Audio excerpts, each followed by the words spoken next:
Captain சின்ன வயசுலேருந்து அவர் எனக்கு உயிர். விவரம் 6 வயசுலேருந்து இப்போ 46 வயசு ஆகுது. அவர்னா எனக்கு இதோட 3வது தடவை வரேன். இது 3 வருஷம் குரு பூஜை சாமியாக நினச்சி கும்பிட்றேன். அவர் என்னைக்கு இறந்தாரோ அதுலேருந்து இப்போ 1 வருஷமாக அவர் ஸ்டேட்டஸ் தான். அவர் செய்த நன்மைகள், அவர் எப்படி அவர் வீழ்த்தினாங்க, அந்த மாதிரி விஜயகாந்தனுக்கு எனக்கு ரொம்ப உயிர். அதனால் வந்துட்டு பார்த்துட்டு இப்போ 600 கிலோமீட்டர் வந்திருக்கோம்னா அவர் செய்த புண்ணியங்கள் நிறையா. அதனால தான் அவரை பார்த்துட்டு போகலான்னு வந்தோம். இன்னும் எத்தனை வருஷம் ஆனாலும் இல்லை, அவருக்காக வந்துக்கிட்டே இருப்போம். இது எவ்வளோ தானே அவர் செய்த நன்மைகள் நாங்கள் செஞ்சுக்கிட்டு தான் இருக்கோம். ஏழைப்பட்டவங்க எல்லாத்துக்கும் பண்ணிக்கிட்டு தான் இருக்கோம், ஹெல்ப் பண்ணுறோம். நான் இப்போ அவர் மறக்க முடியல, எப்பயுமே மறக்க முடியாது. எத்தனை வருஷம் ஆனாலும் மறக்க முடியாது. உயிருக்கு வந்துட்டு அவர் மறக்க முடியாது. ஏன்னா அவர் சின்ன வயசுலேருந்து பார்த்தீங்கன்னா நல்லது தான் சொல்லியிருக்காரு. அவர் படம் ரிலீஸ் ஆச்சுன்னா எங்கள் ஊரில் 10 வண்டி, சின்ன கவுண்டர் படத்துக்குலாம் 10 வண்டி 15 வண்டி கிட்டிகிட்டு போவோம். நாங்கள் அப்படி கிட்டிகிட்டு போகும்போது ஒரு சந்தோஷமாக, அவர் படம்னா ஒரு திருவிழா தான். அதாவது எந்த கிராமத்துலேயும் அப்போ போட்டின்னு எடுத்துட்டா விஜயகாந்த் ராமராஜ் தான். ரஜினி, கமல் யாருமே கிராமத்தில் எங்கள் பக்கத்தில் விஜயகாந்த் ராமராஜ் தான் அந்த காலத்தில்.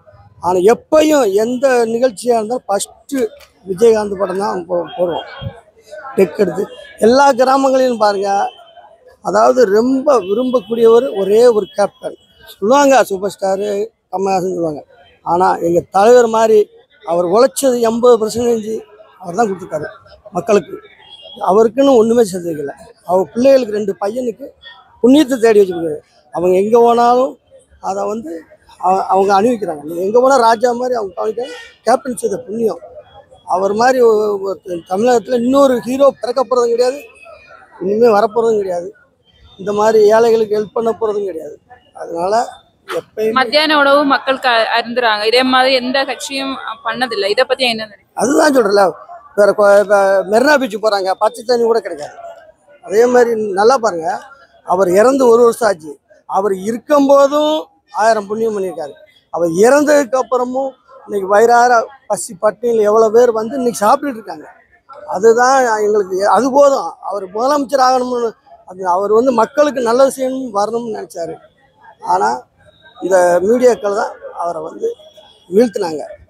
எல்லாம் அந்த பைசா இப்போ அதாவது உண்மை நன்மை பார்க்கணும். அதுதான் மக்களுக்கு யார் நல்லது செய்கிறா. அவர் இது வரைக்கும் கோயம்பேடு எல்லா இடத்துலையும் அதில் இன்றைக்கி அது எத்தனையோ கோடி சொல்கிறாங்க, 24 கோடிங்கிறாங்க. கோயம்பேடு விமானம் ஏர்போர்ட் இருக்குல்ல, அது இன்னும் அந்த ஊர் அதுலாம் மக்கள் இன்றைக்கி எல்லாம் நறுக்கிடுவாங்க. எல்லாத்துக்குமே ஃப்ரீயாகவே செய்கிறாரு பாருங்கள். அதுதான் அவர் இதை யாருமே வெளிப்படுத்தலை. அவர் செய்தது அவர் சொல்லவே இல்லை. அதாவது கலால் ஒரு வசனம் சொல்லுவார், வலது கை கொடுப்பது இடது கைக்கு தெரியக்கூடாது அப்படின்னு சொல்லுவார்ல, அதே மாதிரி வாழ்ந்திருக்காரு. அவர் இறந்ததுக்கப்புறம் அவர் வேற ஒரு மாதிரி விளம்பரம் தேடுறதுக்கு பண்ணிட்டாருன்னா, அவருக்கு இன்னைக்கு மக்கள் இந்த அளவுக்கு 1 வருஷம் கழிச்சு இன்னும் கண்ணீர் விடுறாங்கன்னா அதுதான். நீங்கள் 2026 நல்ல மனுஷன் வரணும். அது எங்கள் கேப்டன் நல்ல மனிதன். நீங்கள் தமிழ்நாடு இழந்துருச்சு. ஏன்னா நல்லா பாருங்கள், இது வரைக்கும் எந்த நடிகரும் ஒரு இந்த அவங்க எவ்வளோ 200 கோடிங்கிறாங்க, 300 கோடிங்க.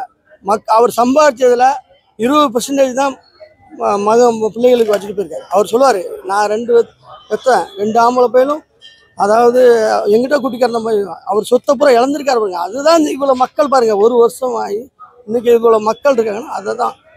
அவர் இந்த கோயிலில் வந்துட்டு போனால் நல்லது நடக்குது. நான் இப்போ அவர் கோயிலுக்கு வந்ததில்லை, இப்போ பாருங்கள் 4 மாதமாக அவர் கோயிலை பார்த்துட்டு நல்லா இருக்கேன். அதனால அவர் கோயிலை அவர் சாமியாகவே ஆகிட்டார்.